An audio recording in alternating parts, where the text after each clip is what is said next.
الحمد لله رب العالمين والعاقبة للمتقين والصلاة والسلام على سيد الأنبياء والمرسلين وعلى آله وأصحابه أجمعين أما بعد فأعوذ بالله من الشيطان الرجيم بسم الله الرحمن الرحيم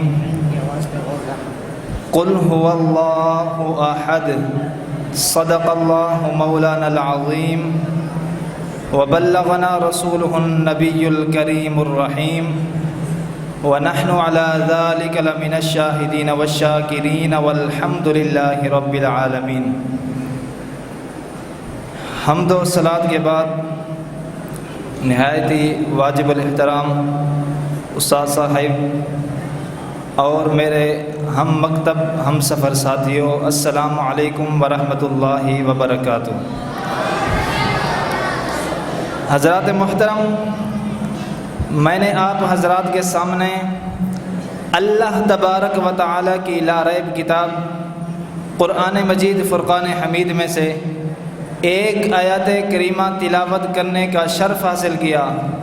رب کائنات سے دعا ہے کہ مجھے اس آیت کریمہ کے ضمن میں حق سچ بیان کرنے کی اور ہم سب کو اس پر عمل کرنے کی توفیق عطا فرمائے۔ حضرات محترم، اللہ تبارک و تعالی نے اپنی لا ریب کتاب قرآن مجید فرقان حمید میں ارشاد فرمایا، قل اے محبوب صلی اللہ تعالی علیہ وسلم، آپ انہیں بتا دیجئے هو اللہ احد کہ وہ اللہ ایک ہے۔ باری تعالیٰ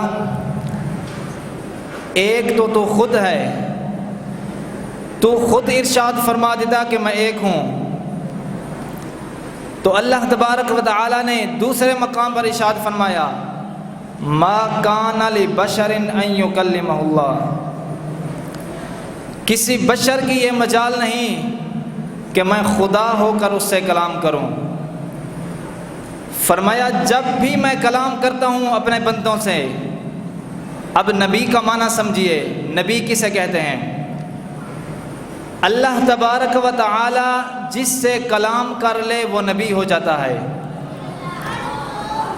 پھر اس کے کلام کرنے کی بھی تین صورتیں ہیں، چاہے وہ ڈائریکٹ کلام کرے یا فرشتے جبریل کو بھیج کر کلام کرے یا وحی کے ذریعے کلام کرے۔ ان تینوں صورتوں میں اللہ تبارک و تعالی جس سے کلام کر لے وہ نبی ہو جاتا ہے۔ تو رب کائنات نے ارشاد فرمایا، ما کان لبشر ان یکلمہ اللہ، کسی بشر کی یہ مجال نہیں، یہ طاقت نہیں، کسی بشر کی یہ قوت نہیں کہ میں خدا ہو کر اس سے کلام کروں۔ فرمایا جب بھی میں کلام کرتا ہوں اپنے نبی کے واسطے اور وسیلے سے کلام کرتا ہوں۔ حضرات محترم، اس پوری بات کا خلاصہ یہ ہے کہ اللہ اللہ ہو کر نبی کے واسطے اور وسیلے کے بغیر اپنے بندوں سے کلام نہیں کرتا۔ اللہ اللہ ہو کر نبی کے واسطے اور وسیلے کے بغیر اپنے بندوں سے کلام نہیں کرتا۔ ارے نادانو، تم بندہ ہو کر نبی کے واسطے اور وسیلے کے ڈائریکٹ خدا تک پہنچتے ہو۔ حضرات محترم، کسی شاعر نے کیا خوب کہا کہ خدا وہ ہے جو قطرے کو دریائے عام کرے، خدا وہ ہے جو قطرے کو دریائے عام کرے، پر میرا نبی وہ ہے جو ساری خدائی کا انتظام کرے، کعبہ وہ ہے جسے ہر خاص و سجدے عام کرے، پر میرا نبی وہ ہے جسے کعبہ بھی جھک کے سلام کرے۔ وما توفیق